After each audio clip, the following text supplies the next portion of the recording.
Hello दोस्तों, मैं विनय कुमार आपका बहुत बहुत स्वागत करता हूं स्कॉलर्स निर्वाणा में। दोस्तों, आज मैं आपको पढ़ाने वाला हूं सामान्य ज्ञान लुसेंट की बुक का दूसरा टॉपिक। और आज इस टॉपिक में हम कवर करने वाले हैं वैदिक साहित्य, बौद्ध धर्म और जैन धर्म के महत्वपूर्ण प्रश्नों को। और आज इस वीडियो में हम कवर करने वाले हैं 100 महत्वपूर्ण क्वेश्चन। दोस्तों, वीडियो शुरू करने से पहले मैं कहना चाहूँगा, जो लोग मेरे चैनल स्कॉलर्स निर्वाणा के यूट्यूब चैनल पे पहली बार विजिट कर रहे हैं तो प्लीज़ चैनल को सब्सक्राइब कर लीजिए और साथ ही साथ बेल आइकन को भी प्रेस कर लीजिए ताकि आपको चैनल से जुड़ी हुई हर एक इन्फॉर्मेशन समय पर मिलती रहे। दोस्तों, आज हमें यहाँ पर 100 क्वेश्चंस को कवर करना है और साथ ही साथ हमने जो पिछला वीडियो दिया था उसमें भी मैंने आपको 100 क्वेश्चन कराए थे। उम्मीद करता हूँ वो 100 क्वेश्चन आपको पसंद आए होंगे और आज उसी के आगे के क्वेश्चंस को मैं पढ़ाने वाला हूँ इस वीडियो में। दोस्तों, सबसे पहले हम यहाँ पर बात करते हैं सिंधु सभ्यता के विनाश का क्या कारण था। तो देखिए, सिंधु सभ्यता के विनाश का क्या कारण था। तो नॉर्मली अगर मैं बताऊं आपको तो देखिए, कोई एक कारण नहीं रहा है कभी भी सिंधु सभ्यता के विनाश के कारण का। धीरे धीरे करके सिंधु सभ्यता क्या होती चली गई, खत्म होती चली गई।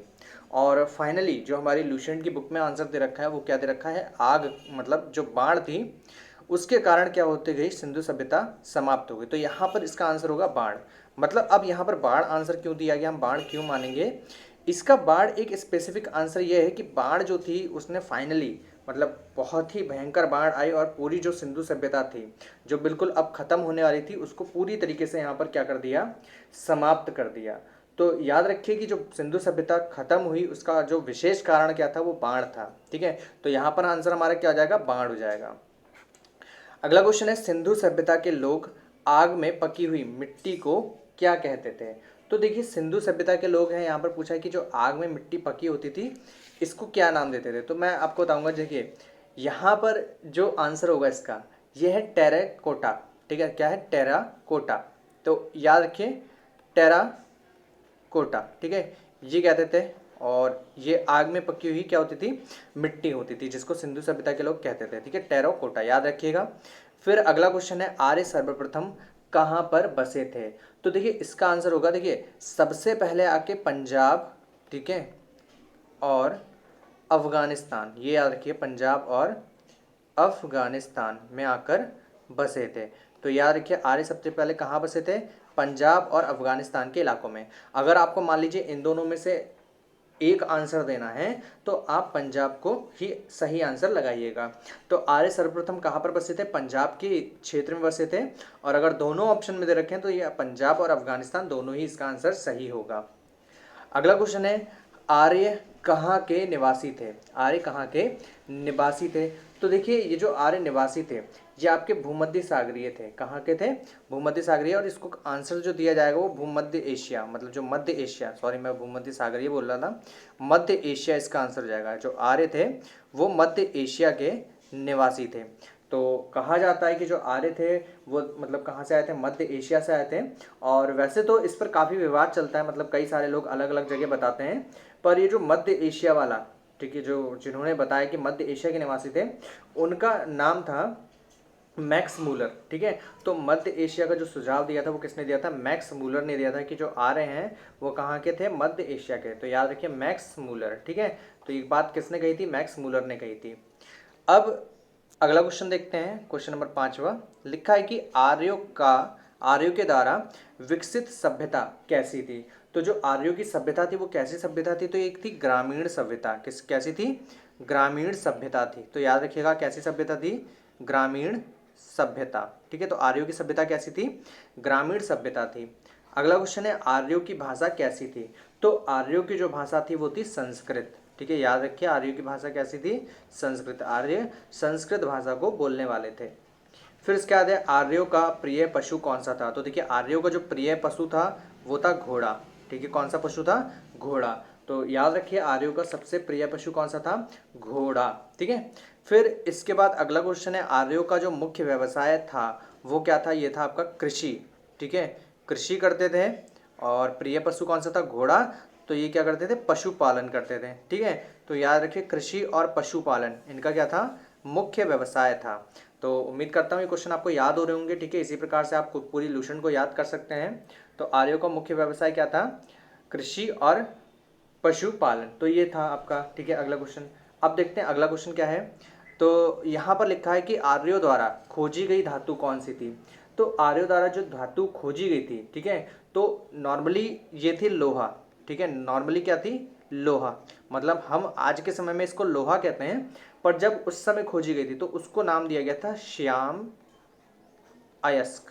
क्या दिया गया था, श्याम अयस्क। ठीक है, तो याद रखिए आर्यों द्वारा खोजी गई धातु कौन सी थी, लोहा थी, जिसे हम श्याम अयस्क कहते थे। और उस वक्त जो तांबे का नाम था वो था लोहित अयस्क। क्या नाम था, लोहित अयस्क। तो याद रखिए लोहित अयस्क किसको कहा गया है, तांबे को कहा गया है, जबकि श्याम अयस्क किसको कहा गया है, ये कहा गया है आपके लोहे को। तो ये चीज़ आप याद रखिए, बहुत ही इंपॉर्टेंट है।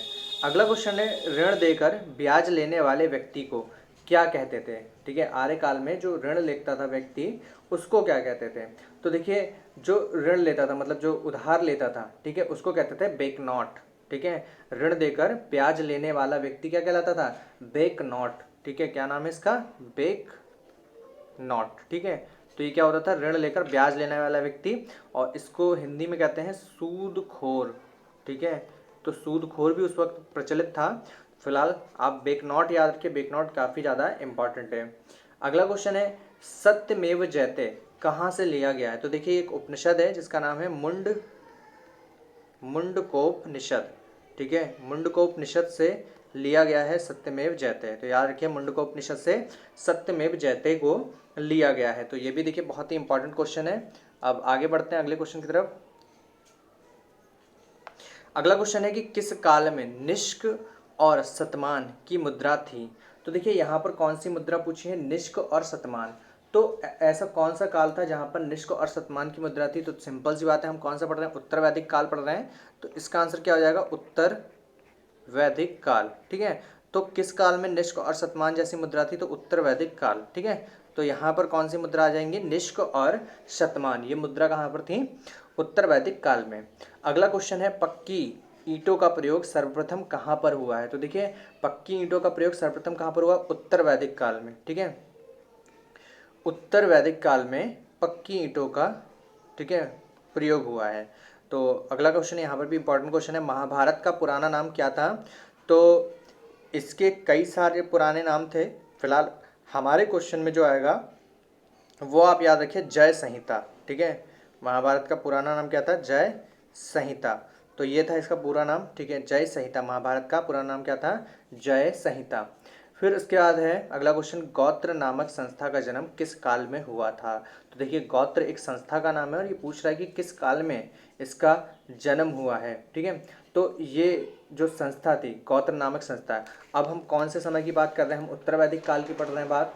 तो जाहिर सी बात है इस संस्था का भी जन्म कहाँ पर हुआ है, उत्तर वैदिक काल में ही हुआ है। तो गोत्र नामक संस्था का जन्म कहाँ हुआ है, उत्तर वैदिक काल में। ठीक है, याद रखिए इसका भी आंसर क्या जाएगा, उत्तर वैदिक काल। ठीक है, तो गोत्र नामक संस्था का जन्म कहाँ हुआ है, उत्तर वैदिक काल में। ठीक है, अच्छा अगला क्वेश्चन है, अंगुत्तर निकाय क्या है। तो अंगुत्तर निकाय क्या है, एक ग्रंथ है। ठीक है, बहुत ही इंपॉर्टेंट ग्रंथ है और इसके बारे में भी बहुत ज़्यादा पूछा जाता है। तो यहाँ पर अब क्वेश्चन बनता है, अंगुत्तर निकाय क्या है, एक ग्रंथ है। ठीक है, अच्छा अब यहाँ पर पूछते हैं ये ग्रंथ है किस समय का। तो ये बौद्ध ग्रंथ है। ठीक है, जो बौद्ध ग्रंथ होते हैं ये उनमें से है बौद्ध ग्रंथ।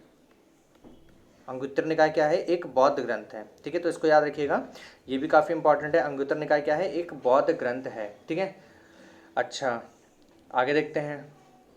अगला क्वेश्चन है, जैन धर्म के संस्थापक एवं प्रथम तीर्थकर कौन थे। तो देखिए जैन धर्म के संस्थापक और प्रथम तीर्थकर की अगर बात पूछता है तो ये कौन थे, ऋषभ देव। ठीक है, कौन है, ऋषभ देव। ठीक है, जैन धर्म के संस्थापक एवं प्रथम तीर्थकर कौन है, ऋषभ देव। ठीक है, तो लिख दे रहे हैं यहाँ पर आंसर हम, ऋषभ देव। ठीक है, ऋषभ देव कौन है, जैन धर्म के प्रथम संस्थापक और प्रथम तीर्थकर। फिर अगला क्वेश्चन है, जैन धर्म के 23वें तीर्थकर कौन है। तो देखिए 23वें तीर्थकर अगर पूछता है तो ये थे आपके पार्श्वनाथ। ठीक है, कौन है, पार्श्वनाथ। ठीक है, तो याद रखिए जैन धर्म के 23वें तीर्थकर कौन थे, पार्श्वनाथ थे। अगला क्वेश्चन है, पार्श्वनाथ के पिता का क्या नाम था। तो देखिए पार्श्वनाथ के पिता का नाम था अश्वसेन। ठीक है, क्या नाम है, अश्वसेन। ठीक है, याद रखिए पार्श्वनाथ के पिता का नाम है अश्वसेन। फिर इसके बाद अगला क्वेश्चन है जैन धर्म के 24वें एवं अंतिम तीर्थकर कौन है। तो ये तो सबको ही पता होगा, जैन धर्म के जो 24वें और अंतिम तीर्थकर थे इनका नाम क्या था, महावीर स्वामी। ठीक है, महावीर स्वामी। जैन धर्म के 24वें एवं अंतिम तीर्थकर कौन थे, महावीर स्वामी। फिर इसके बाद अगला क्वेश्चन है हमारा महावीर स्वामी जी का जन्म कहाँ हुआ था। तो देखिए महावीर स्वामी का जो जन्म हुआ था वो कहाँ पर हुआ था, ये वैशाली। ठीक है, वैशाली की एक जगह थी कुंडग्राम। ठीक है, कुंडग्राम। ठीक है, कुंडग्राम जगह कहाँ की है, वैशाली की है। वैशाली में एक जगह पड़ती थी कुंडग्राम, और यहाँ पर इनका जन्म हुआ था 540। ठीक है, 540 ईस्वी पूर्व में इनका जन्म हुआ था। ठीक है, तो याद रखिएगा 540 ईस्वी पूर्व में इनका जन्म हुआ। ठीक है, तो आगे देखते हैं, आगे हमारा क्वेश्चन कौन सा है। अगला क्वेश्चन है हमारा महावीर स्वामी जी की माँ कौन थी। तो महावीर स्वामी जी की माँ का नाम क्या है, यहाँ पर ये बताना है। तो देखिए महावीर स्वामी की जो माँ थी इनका नाम देखिए क्या होता है, मैं बताता हूँ। महावीर स्वामी की माँ का नाम था त्रिशला। ठीक है, त्रिशला। ठीक है, क्या नाम है, त्रिशला। और इनके बारे में बहुत ही मतलब इम्पोर्टेंट कहानी है, मतलब ये किसकी बहन थी, राजा चेतक की बहन थी त्रिशला, इसको भी याद रखिएगा। फिर इसके बाद अगला क्वेश्चन है महावीर स्वामी जी का जन्म कब और कहाँ हुआ था। तो देखिए महावीर स्वामी का जन्म कब और कहाँ हुआ था। तो देखिए अभी मैंने आपको क्वेश्चन बताया था कि महावीर स्वामी का जन्म कहाँ हुआ, तो सेम वही क्वेश्चन आ गया, फिर से रिपीट हुआ यहाँ पर। तो यहाँ पर क्या हो जाएगा, फिर से वही आंसर आएगा, कुंडग्राम। ठीक है, कुंडग्राम। ठीक है, वैशाली और 540 ईस्वी पूर्व। ठीक है, कुंडग्राम वैशाली 540 ईस्वी पूर्व। अगला क्वेश्चन है महावीर स्वामी जी के बचपन का नाम क्या था। महावीर स्वामी जी के बचपन का नाम क्या था, तो आप बताइए बचपन का नाम इनका क्या था। ठीक है, सबको पता है। ठीक है, और इसको याद रखिए वर्धमान। ठीक है, तो वर्धमान नाम है इसका, महावीर स्वामी जी के बचपन का नाम क्या है, वर्धमान। ठीक है, बाद में चलकर इनका नाम क्या हो जाता है, महावीर रख जाता है। अच्छा, फिर अगला क्वेश्चन है महावीर स्वामी जी की पत्नी का क्या नाम था। तो देखिए महावीर स्वामी की जो पत्नी थी इनका नाम था यशोदा। ठीक है, क्या नाम था, यशोदा। ठीक है, तो याद रखिए यशोदा। महावीर स्वामी जी की पत्नी का नाम क्या था, यशोदा। तो ये सब क्वेश्चन बहुत ही इंपॉर्टेंट क्वेश्चन है, इन सबको याद रखिए। महावीर स्वामी जी की पत्नी का नाम क्या था, यशोदा नाम था। फिर इसके बाद अगला क्वेश्चन है महावीर स्वामी जी की पुत्री कौन थी। ठीक है, तो अब यहाँ पर आता है महावीर स्वामी जी की पुत्री कौन है। तो पुत्री का नाम था अन्नोजा प्रियदर्शिनी। क्या नाम था, अन्नोजा प्रियदर्शिनी। याद रखिएगा महावीर स्वामी जी की पुत्री का नाम क्या था, अन्नोजा प्रियदर्शिनी।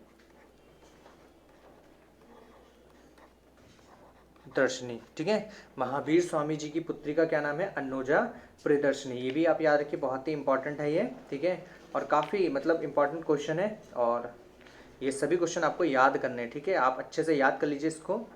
फिर इसके बाद अगला क्वेश्चन है हमारा। ठीक है, अगला क्वेश्चन है, लिखा है महावीर ने किसकी अनुमति से संन्यास लिया था। तो देखिए जो महावीर स्वामी थे उन्होंने किसकी अनुमति से क्या करा था, संन्यास लिया था। तो महावीर ने, जो इनके बड़े भाई थे, इनका नाम था नंदीवर्धन। ठीक है, क्या नाम था, नंदीवर्धन। नंदीवर्धन। ठीक है, कौन है ये, बड़े भाई हैं, बड़े भाई। तो ये जो बड़े भाई थे इनसे क्या करा था, सहयोग मतलब अनुमति लेकर इनने क्या करा था, संन्यास ग्रहण कर लिया था कि हाँ अब संन्यास लेना है हमें। और इनकी उस वक्त उम्र भी पूछता है। ठीक है, तो उम्र उस वक्त इनकी क्या थी, मतलब 30 वर्ष की उम्र थी लगभग, याद रखिएगा। फिर इसके बाद है महावीर स्वामी को कहाँ ज्ञान प्राप्त हुआ था। तो ये क्वेश्चन काफ़ी ज़्यादा इंपॉर्टेंट है कि महावीर स्वामी को कहाँ पर ज्ञान प्राप्त हुआ था। तो देखिए मैं सबसे पहले बताता हूँ कि जो इनको ज्ञान प्राप्त हुआ था ये 12 वर्ष। ठीक है, 12 वर्ष इन्होंने कठिन तपस्या की थी, उसके बाद यहाँ पर इनको ज्ञान प्राप्त हुआ था। और एक नदी का नाम है, ठीक है, ऋजुपालिका। नदी का नाम क्या है, ऋजुपालिका। तो ऋजुपालिका नदी के तट पर, ठीक है, नदी के तट पर यहाँ पर इनको ज्ञान प्राप्त हुआ था, और जगह का नाम था जृभिक। जगह का नाम क्या था, जृभिक। ठीक है, तो याद रखिए जृभिक जगह का नाम है। यहाँ पर इनको क्या होता है, ज्ञान प्राप्त होता है, और यहीं पर इनको मतलब पूरा मतलब ज्ञान प्राप्त हो गया। और एक पेड़ भी था, उसको भी याद रखिए, साल वृक्ष।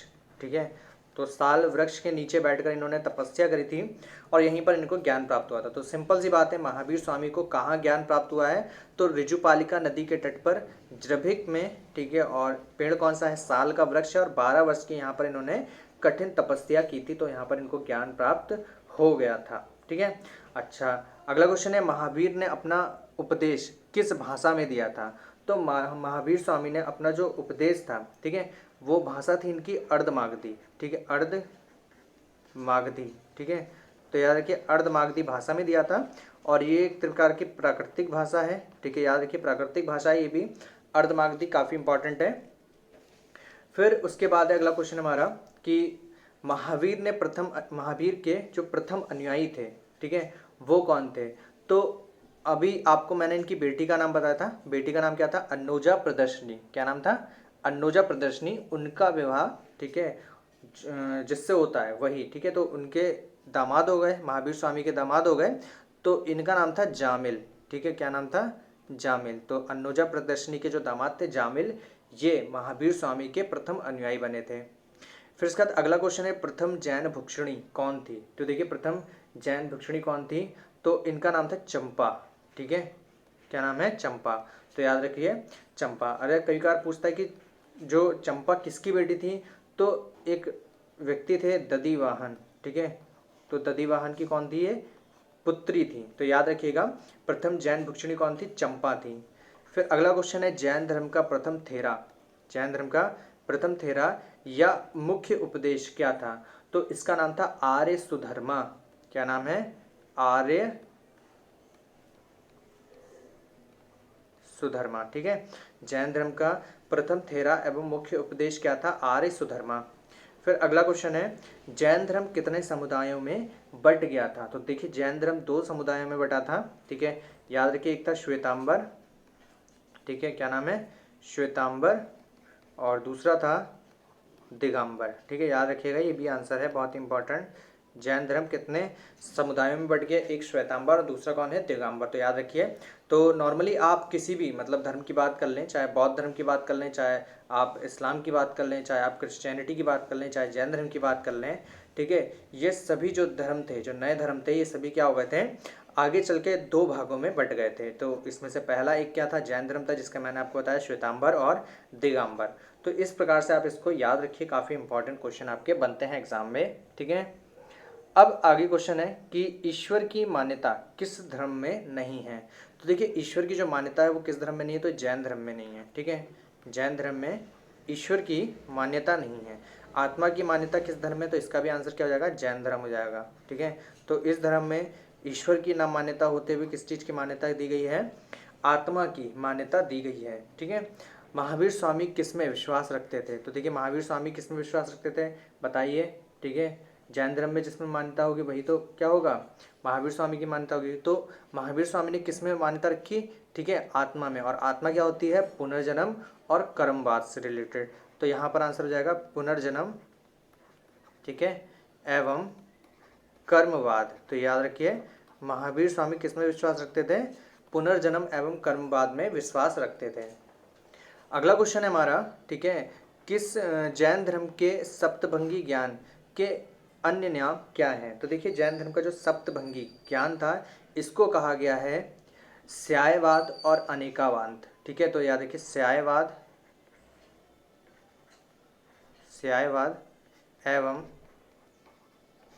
स्यायवाद एवं अनेकांतवाद। ठीक है, क्या है?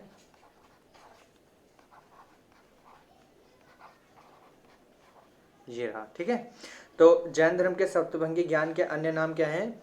स्यायवाद एवं अनेकांतवाद। ठीक है, तो इसको याद रखिएगा। अगला क्वेश्चन है, जैन धर्म के आध्यात्मिक विचारों को कैसे ग्रहण किया जा सकता है? तो सांख्य दर्शन के द्वारा। ठीक है, सांख्य दर्शन, ठीक है, जिसके द्वारा हम जैन धर्म के आध्यात्मिक विचारों को ग्रहण कर सकते हैं। तो आंसर इसका हो जाएगा सांख्य दर्शन। ठीक है, तो इसको भी याद रखिए, काफ़ी इंपॉर्टेंट है ये हमारा। ठीक है, अब आगे देखते हैं अगले क्वेश्चन को। ठीक है, अगला क्वेश्चन है हमारा यहाँ पर, मैसूर के गंग वंश के मंत्री ने किसकी मूर्ति को बनवाया? ठीक है, तो यहाँ पर क्या पूछ रहा है? मैसूर के गंग वंश के मंत्री ने किसकी मूर्ति को बनवाया? तो यहाँ पर देखिए इसका आंसर क्या हो जाएगा? गोमतेश्वर की मूर्ति। ठीक है, आंसर क्या हो गया? गोमतेश्वर,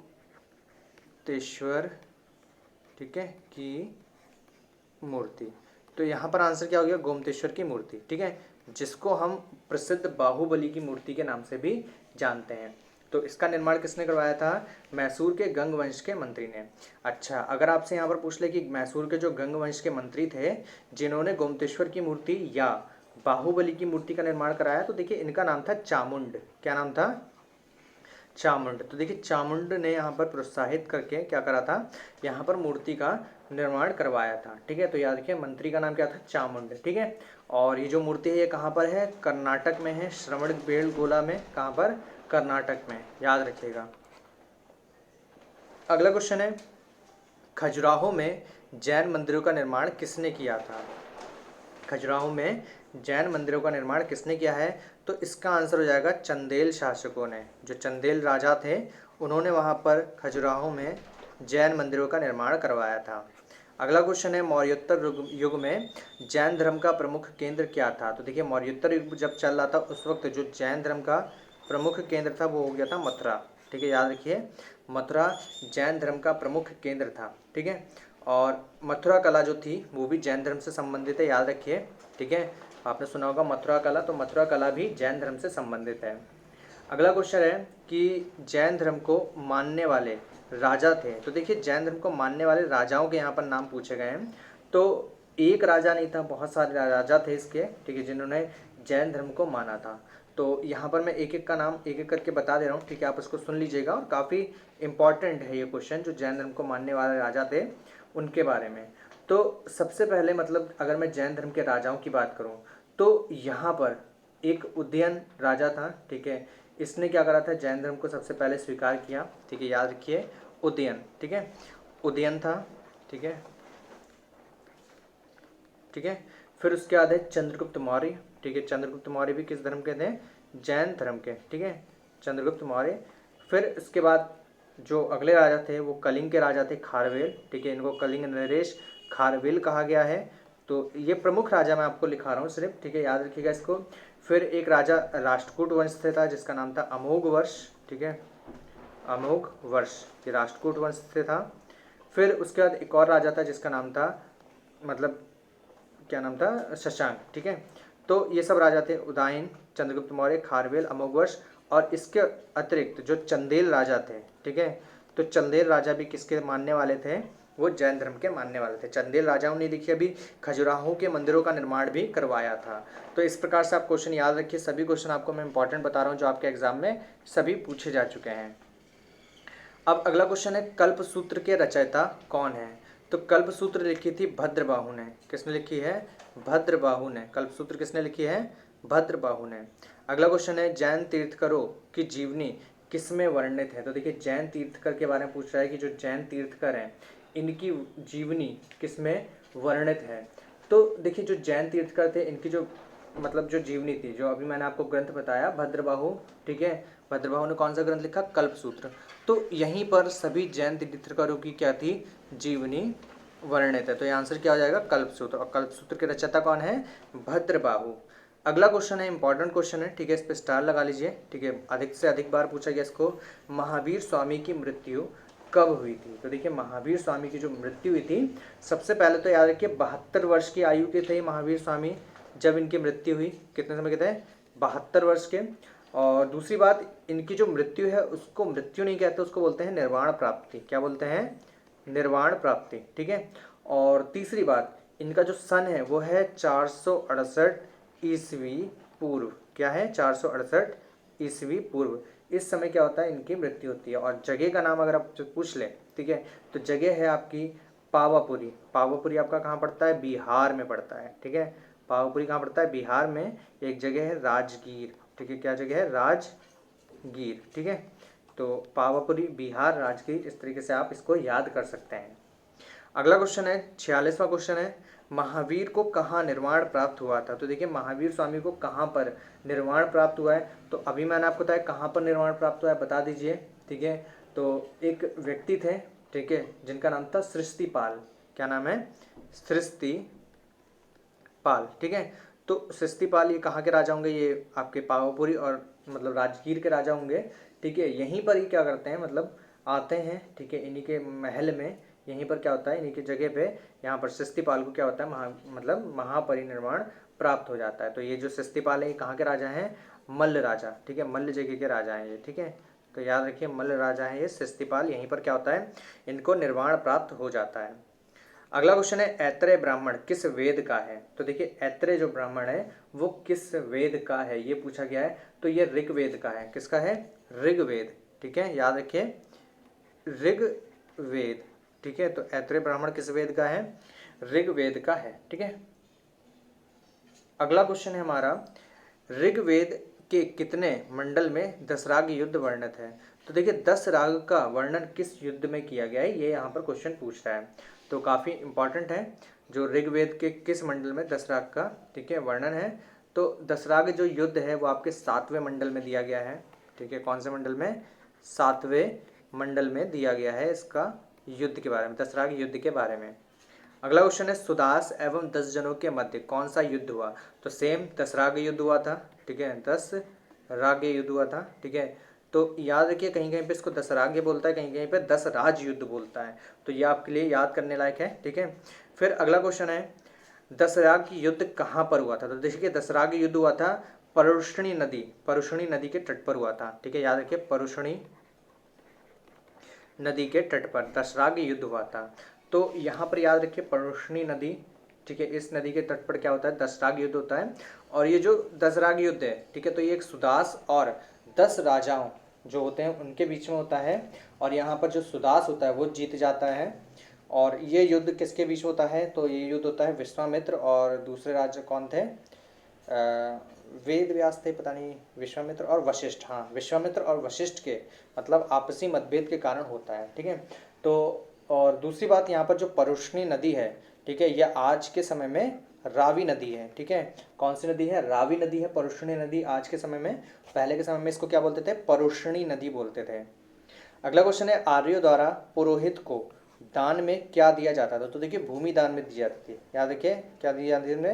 भूमि दी जाती थी। फिर अगला क्वेश्चन है आर्यों का भोजन किस प्रकार था। तो ये शाकाहारी भोजन खाते थे। दूध, ठीक है, दूध और जो भी मतलब दूध से बनने वाले पदार्थ थे उनका ये सेवन करते थे। तो ये शाकाहारी जीवन व्यतीत करते थे और दूध से बनने वाले पदार्थों का अधिक से अधिक सेवन किया करते थे। तो इस तरीके से इनको आप याद कर सकते हैं। अगला क्वेश्चन है आर्यों का समाज कैसा था। तो आर्यों का समाज था पितृ प्रधान। ठीक है, याद रखिए कैसा था? पितृ प्रधान। आर्यों का समाज कैसा था? पितृ प्रधान समाज था इनका। फिर है वेदांगों की संख्या कितनी है। तो अगर आपसे पूछता है वेदांगों की संख्या कितनी, तो देखिए आपको मैंने कल पुराण बताए थे। पुराण कितने हैं? पुराणों की संख्या 18 है। वेदांगों की संख्या है 6। कितनी है? 6। और अगर आपसे पूछना है उपनिषद, ठीक है, उपनिषद कितने? तो 108। तो वेदांग 6 हैं। ठीक है, और पुराणों की संख्या कितनी है? 18 है। और यहाँ पर देखिए लास्ट क्वेश्चन क्या दे रखा है, कितना रखा है? उपनिषदों की संख्या कुल कितनी है? तो यह है आपकी 108। ठीक है, तो अब मैं आपको देखिए क्या बताता हूँ, मैं एक बहुत ही अच्छी सी बात बताता हूँ। देखिए हमारे वेद कितने हैं? वेद कितने हैं? 4 हैं। कौन कौन से? ऋग्वेद, सामवेद, यजुर्वेद और अथर्ववेद। ठीक है, इन वेदों को पढ़ना आसान नहीं था, इन वेदों को पढ़ना आसान नहीं था। तो इन वेदों को पढ़ने के लिए क्या करा गया? 6 वेदांगों की रचना की गई, जिसमें एक तरीके से हम कहते नहीं कि इंग्लिश को समझने के लिए ग्रामर की जरूरत है, तो वैसे ही यहाँ पर क्या करा? 6 वेदांगों की रचना की गई। और ये 6 वेदांग पढ़ने के बाद ही आप किसी भी प्रकार का एक वेद को पढ़ सकते थे। और उसके बाद उपनिषदों की रचना की गई थी इन वेदांगों को पढ़ने के लिए। तो इस प्रकार से यहाँ पर क्या होता है, ये सब क्वेश्चन बनते हैं, काफ़ी इंपॉर्टेंट क्वेश्चन है, याद रखिए। अगला क्वेश्चन है लाइट ऑफ एशिया किसे कहा जाता है। तो लाइट ऑफ एशिया कहा जाता है गौतम बुद्ध को। ठीक है, किसको कहा जाता है? गौतम बुद्ध को। ठीक है, लाइट ऑफ एशिया के नाम से जाना जाता है। तो ये भी आपके लिए बहुत ही ज़्यादा इंपॉर्टेंट क्वेश्चन है, गौतम बुद्ध को लाइट ऑफ एशिया के नाम से जाना जाता है। अगला क्वेश्चन है बौद्ध धर्म के संस्थापक कौन थे। तो इसका भी आंसर आपका क्या हो जाएगा? गौतम बुद्ध। ठीक है, क्या हो जाएगा? गौतम बुद्ध बौद्ध धर्म के संस्थापक थे। अगला क्वेश्चन है गौतम बुद्ध का जन्म कहाँ हुआ था। ठीक है, गौतम बुद्ध का जन्म कहाँ हुआ था। तो गौतम बुद्ध का जन्म हुआ था, देखिए मैं बता रहा हूँ, लुम्बिनी आपने सुना होगा। ठीक है, लुम्बिनी, ठीक है, इस समय नेपाल में पड़ता है फिलहाल। लुम्बिनी में हुआ था। और ये जो लुम्बिनी है ये कपिल वस्तु एक जगह थी। ठीक है, इसी में पड़ता था कपिल वस्तु। ठीक है, और ये कपिल वस्तु आजकल कहाँ पर है? नेपाल में है। यहाँ पर इनका जन्म हुआ था। और ये जो जन्म हुआ था ये हुआ था 563 ईस्वी पूर्व में। कब हुआ है? 563 ईस्वी पूर्व में इनका जन्म हुआ है। अगला क्वेश्चन है, गौतम बुद्ध के पिता का क्या नाम था? गौतम बुद्ध के पिता का नाम था सुशोधन। ठीक है, याद रखिए, शुद्धोधन। ठीक है, तो ये इनके पिता का नाम था शुद्धोधन, गौतम बुद्ध के पिता का नाम। और ये शाक्य गण के थे। ठीक है, ये एक तरीके से मुखिया थे। अब अगला क्वेश्चन है, गौतम बुद्ध की माता कौन थी? तो गौतम बुद्ध की अगर माता के बारे में पूछेगा तो इनकी माता का नाम था माया देवी। क्या नाम था? माया देवी। गौतम बुद्ध की माता का नाम क्या था? माया देवी। तो ये भी क्वेश्चन काफ़ी ज़्यादा इंपॉर्टेंट है। अगला क्वेश्चन है, गौतम बुद्ध के बचपन का नाम क्या था? गौतम बुद्ध के बचपन का नाम क्या था? सिद्धार्थ था। ठीक है, क्या नाम था? सिद्धार्थ। गौतम बुद्ध के बचपन का नाम क्या था? सिद्धार्थ। ठीक है, तो याद रखिए, सिद्धार्थ नाम था इनके बचपन का नाम। ठीक है, अच्छा, इसके बाद अगला क्वेश्चन है, गौतम बुद्ध का पालन पोषण किसने किया था? तो इनकी एक सौतेली माँ थी। ठीक है, क्या नाम है? सौतेली माँ है। ठीक है, इनका नाम है गौतमी। ठीक है, तो इनकी सौतेली माँ थी गौतमी, और ये रिश्ते में इनकी मौसी भी लगती थी। ठीक है, तो ये भी याद रखिए, ये इनकी मौसी भी थी। ठीक है, तो सौतेली माँ प्लस मौसी, इन्होंने इनका पालन पोषण किया था। अगला क्वेश्चन है, गौतम बुद्ध का विवाह किसके साथ हुआ था? तो गौतम बुद्ध का जो विवाह हुआ था वो हुआ था यशोधरा के साथ। यशोधरा। ठीक है, तो यशोधरा, ठीक है, इनके साथ हुआ था इनका विवाह, और इनका एक बेटा भी हुआ। ठीक है, जिसका नाम क्या था? तो यहाँ पर देखिए पूछा कि गौतम बुद्ध के पुत्र का नाम क्या था? तो ये था राहुल। ठीक है, क्या नाम था? राहुल। गौतम बुद्ध के पुत्र का नाम क्या था? राहुल था। तो इसको याद रखिए। अगला क्वेश्चन है हमारा, सिद्धार्थ ने कब सांसारिक समस्याओं से व्यवस्थित होकर गृह त्याग किया?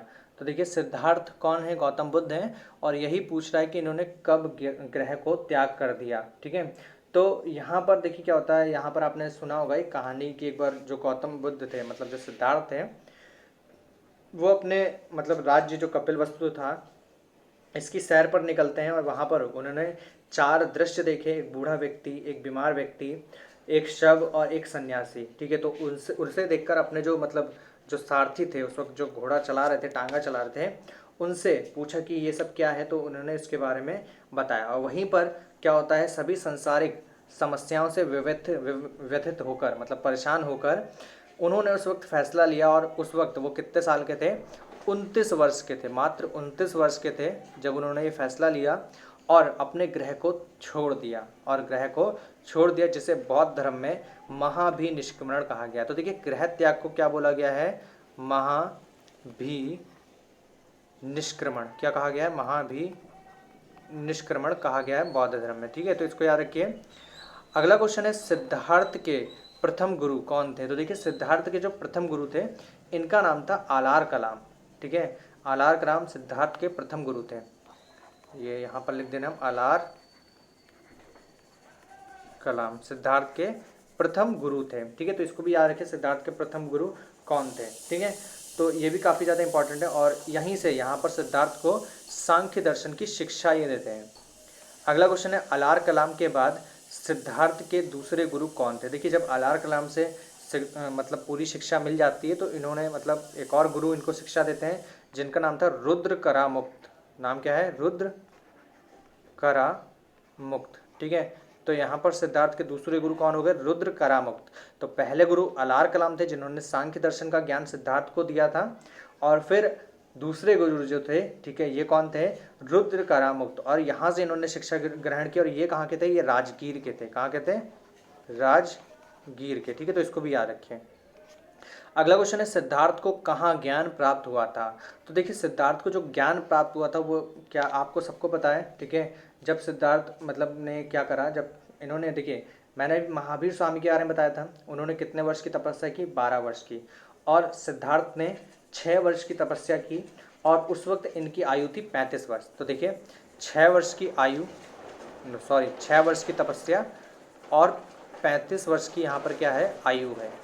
और इसी वक्त इनको क्या होता है? ज्ञान प्राप्त होता है। तो ज्ञान प्राप्त हुआ है बैसाख पूर्णिमा वाले दिन। ठीक है, तो इसीलिए उस दिन बुद्ध पूर्णिमा नामक त्यौहार मनाया जाता है, बैसाख पूर्णिमा। ठीक है, तो बैसाख पूर्णिमा को इनको ज्ञान प्राप्त होता है, और ये जो ज्ञान प्राप्त होता है इस जगह का नाम था एक और आपने सुना होगा फल्गु नदी, ठीक है, फल्गु बता दे रहा हूँ, फल्गु नदी, इसको उस वक्त निरंजना नदी के नाम से भी जाना जाता था। क्या नाम था? निरंजना नदी, ठीक है। तो फल्गु और निरंजना दोनों एक ही हो गए। तो यहाँ पर देखिए निरंजना नदी के किनारे, और देखिए पीपल का वृक्ष था, ठीक है, क्या था? पीपल का वृक्ष, ठीक है। तो इस तरीके से आप इसको याद रखिए, बहुत ही अच्छे से याद रहेगा। देखिए सिद्धार्थ को कहाँ ज्ञान प्राप्त हुआ? तो देखिए पीपल वृक्ष के नीचे, ठीक है। और 6 वर्ष की यहाँ पर तपस्या की गई है। उस वक्त उनकी आयु 35 वर्ष थी। वैशाख पूर्णिमा का दिन था, और इसी वक्त यहाँ पर क्या होता है? महात्मा बुद्ध यानी कि सिद्धार्थ को ज्ञान प्राप्त हो जाता है। तो देखिए जब महावीर के बारे में पूछेगा तो वो साल वृक्ष था, ठीक है, साल वृक्ष, इसको याद रखिए। और फिर उसके बाद जो नदी है, नदी का नाम क्या है? फाल्गु, निरंजना नदी, इसको भी याद रखिए, काफ़ी इंपॉर्टेंट है। फिर आगे देखते हैं अगला क्वेश्चन हम, ठीक है। अगला क्वेश्चन कह रहा है कि बुद्ध ने अपना प्रथम उपदेश कहाँ दिया था, ठीक है। बुद्ध ने अपना प्रथम उपदेश कहाँ पर दिया था? तो इसको दिया था सारनाथ में, ठीक है। तो बुद्ध ने अपना प्रथम उपदेश कहाँ पर दिया था? सारनाथ में। और ये जो सारनाथ में उपदेश दिया था, इसको धर्म चक्र परिवर्तन के नाम से जाना गया है। तो ये कहाँ दिया है? सारनाथ में, ठीक है, सारनाथ में प्रथम उपदेश दिया है। उसके बाद है बुद्ध ने अपना उपदेश किस भाषा में दिया? तो ये था आपका पाली भाषा में, ठीक है। किस भाषा में है? पाली भाषा में। अगला क्वेश्चन है बुद्ध ने अपने उपदेश सर्वाधिक कहाँ पर दिए थे? तो सबसे ज़्यादा जो उपदेश दिए थे वो किस जगह दिए थे, ठीक है। तो यहाँ पर मैं आपको बताऊँगा, सर्वाधिक उपदेश दिए थे श्रावस्ती नामक एक जगह में, ठीक है। कहाँ पर दिया है? श्रावस्ती में बुद्ध ने क्या करा है? अपने सबसे ज़्यादा उपदेशों को दिया है। फिर अगला क्वेश्चन है बुद्ध की मृत्यु कब और कहाँ हुई है? बुद्ध की मृत्यु कब और कहाँ हुई थी, ठीक है। तो अब यहाँ पर देखिए इनकी मृत्यु कब हुई है? तो देखिए 80 वर्ष, जब ये 80 वर्ष के थे तब इनकी मृत्यु हुई है, ठीक है। और 483 ईस्वी पूर्व का समय था, 483 ईस्वी पूर्व का समय था, ठीक है, 483 ईस्वी पूर्व का समय था। और साथ ही साथ जगह का नाम है कुशीनारा। क्या जगह का नाम है? कुशीनारा, ठीक है। तो कुशीनारा यहाँ पर क्या है? जगह है जहाँ पर इनको क्या होता है? मृत्यु हो जाती है। और इनकी मृत्यु को महापरिनिर्वाण कहा गया है। क्या कहा गया है? महापरिनिर्वाण। जबकि अगर आप महावीर स्वामी की मृत्यु के बारे में कहेंगे तो वहाँ पर केवल निर्वाण शब्द आएगा, और यहाँ पर है महापरिनिर्वाण, ठीक है। तो इस तरीके से याद कर सकते हैं। अगला क्वेश्चन है विश्व दुखों से भरा है। विश्व दुखों से भरा है, यह कथन किसका है? ठीक है, तो देखिए महात्मा बुद्ध ने ही कहा कि जो विश्व है दुखों से भरा हुआ है, विश्व दुखों से भरा हुआ है, ठीक है। और ये कहाँ से लिया गया है? उपनिषद से लिया गया है, ठीक है। कहाँ से लिया है? उपनिषद, ठीक है। तो कहा किसने है? महात्मा बुद्ध ने। और ये लिया कहाँ क्या से है? उपनिषदों से लिया गया है ये, ठीक है। अगला क्वेश्चन है बौद्ध संघ में शामिल होने के लिए आयु होनी चाहिए। तो देखिए बौद्ध संघ जो होता है इसमें शामिल होने के लिए आयु कितनी होनी चाहिए? तो देखिए न्यूनतम 15 वर्ष की आयु होनी चाहिए। कितनी? न्यूनतम 15 वर्ष की आयु होनी चाहिए बौद्ध संघ में शामिल होने के लिए। अगला क्वेश्चन है बौद्ध धर्म स्वीकार करने वाली प्रथम महिला कौन थी? तो देखिए बौद्ध धर्म जिसने स्वीकार किया था, ठीक है, बौद्ध धर्म स्वीकार करने वाली प्रथम महिला कौन थी? तो ये इनकी जो माता मैंने आपको बताई, ठीक है, माता का नाम क्या था? गौतमी, ठीक है। इन्होंने सबसे पहले बौद्ध धर्म की शुरुआत की थी, ठीक है। बौद्ध धर्म स्वीकार करने वाली पहली महिला कौन थी? गौतमी, ठीक है। तो इसको भी आप याद करिए, काफ़ी ज़्यादा इंपॉर्टेंट है।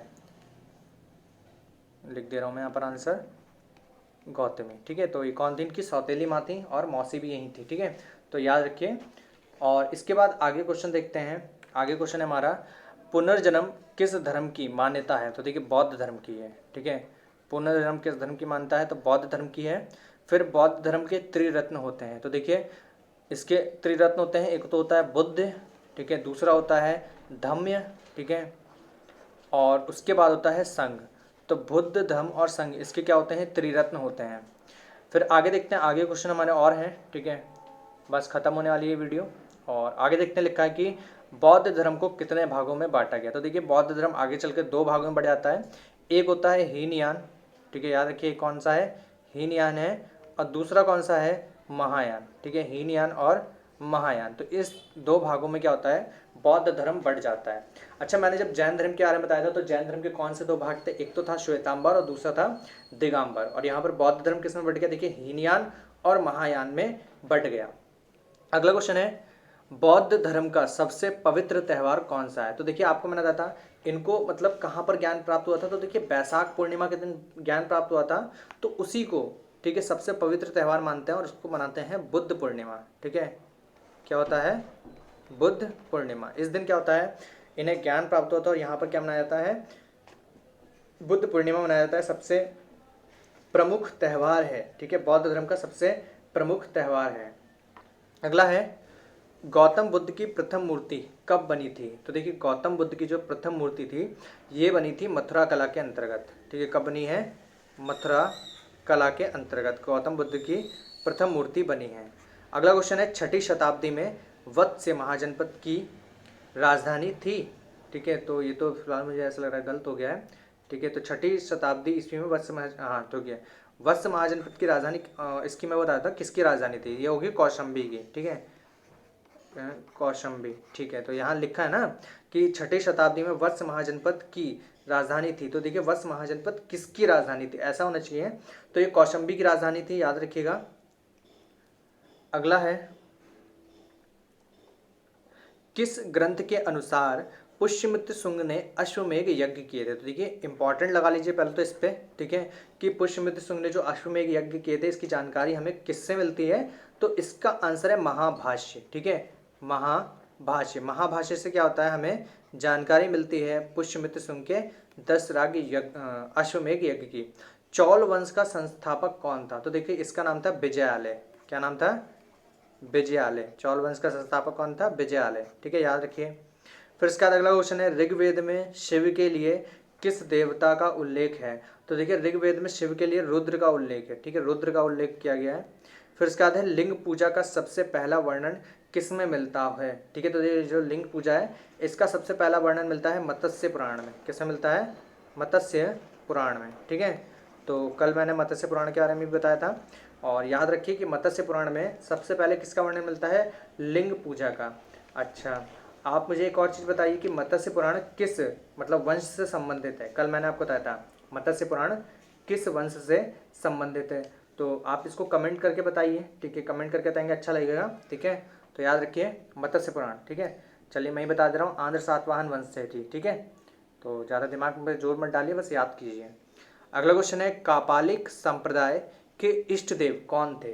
तो देखिए कापालिक संप्रदाय पूछा है, कापालिक संप्रदाय के जो इष्ट देव हैं इनके बारे में पूछा है। ठीक है, तो कापालिक संप्रदाय जो था उसके इष्ट देव थे भैरव। ठीक है, कौन है? भैरव। फिर उसके बाद है नाथ संप्रदाय की स्थापना किसने की थी? नाथ संप्रदाय की स्थापना किसने की थी? तो इनका नाम है मत्स्येंद्र नाथ। मत्स्येंद्र नाथ। ठीक है, नाथ संप्रदाय की स्थापना किसने की है? मत्स्येंद्र नाथ ने। एक विख्यात पशुपति आचार्य कौन थे? तो देखिए एक विख्यात पशुपति आचार्य कौन थे? तो ये भी काफ़ी इंपॉर्टेंट क्वेश्चन है और इनका नाम है श्रीकर पंडित। ठीक है, याद रखिए क्या नाम है? श्रीकर पंडित। तो एक विख्यात पशुपति आचार्य कौन है? श्रीकर पंडित। तो काफ़ी इंपॉर्टेंट व्यक्ति हैं ये भी, इसको भी याद रखिए।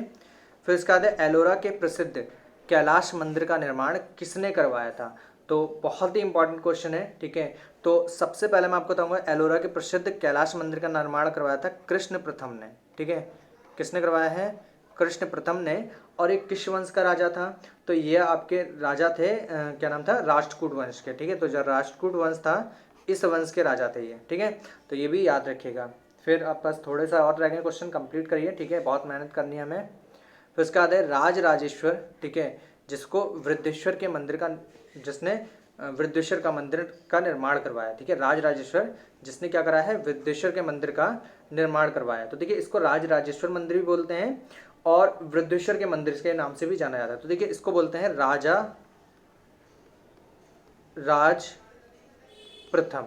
ठीक है, क्या बोलते हैं? राजा राज प्रथम। राजा राज प्रथम ने राज राजेश्वर और वृद्धेश्वर के मंदिर का भी निर्माण करवाया।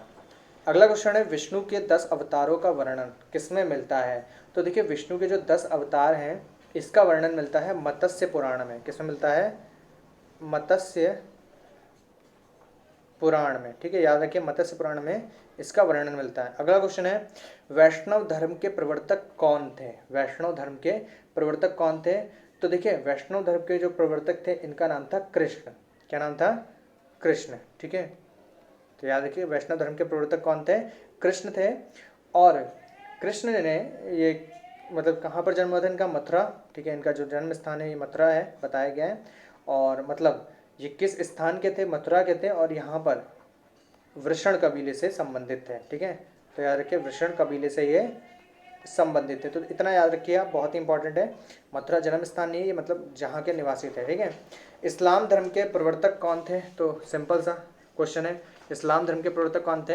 तो इनका नाम था हजरत मोहम्मद साहब। ठीक है, तो हजरत मोहम्मद साहब, ठीक है, इस्लाम धर्म के प्रवर्तक थे। अगला क्वेश्चन है, हजरत मोहम्मद साहब का जन्म कब और कहाँ हुआ था? तो हजरत मोहम्मद साहब का जन्म देखिए 570, ठीक है, 570 ईस्वी पूर्व में हुआ था। और जगह का नाम है मक्का। जगह का नाम क्या है? मक्का। ठीक है, तो याद रखिएगा। अगला क्वेश्चन है हमारा, हजरत मोहम्मद साहब की माता कौन थी? तो देखिए हजरत मोहम्मद साहब की माता का नाम क्या था? अमीना। ठीक है, क्या नाम था? अमीना। ठीक है, फिर इसके बाद है हजरत मोहम्मद साहब के पिता कौन थे? तो इनका नाम था अब्दुल्ला। ठीक है, क्या नाम था? अब्दुल्ला। अगला क्वेश्चन है, हजरत मोहम्मद साहब को ज्ञान कब प्राप्त हुआ? तो देखिए हजरत मोहम्मद साहब को ज्ञान प्राप्त हुआ था 610 ईस्वी पूर्व में। ठीक है, 610 ईस्वी पूर्व में। और जगह का नाम था हीरा। हीरा एक पहाड़ी थी, यहाँ पर इनको ज्ञान प्राप्त होता है। फिर अगला क्वेश्चन है, हजरत मोहम्मद साहब की शादी किससे हुई थी? तो देखिए इनकी शादी जो हुई थी वो खादिबा, क्या नाम था? खादिबा एक विधवा थी, इनके साथ इनकी शादी हुई थी। और ये उस वक्त 25 वर्ष के थे। ठीक है, ठीक है, तो मतलब खादिबा जो थी वो 25 वर्ष की थी। फिर अगला क्वेश्चन है, हजरत मोहम्मद साहब की पुत्री कौन थी? तो इनकी पुत्री का नाम फातिमा थी। ठीक है, तो क्या नाम था? फातिमा इनकी पुत्री का नाम था। ठीक है, तो ये थे आज के हमारे 100 क्वेश्चन जो कि लुसेंट से रिलेटेड थे।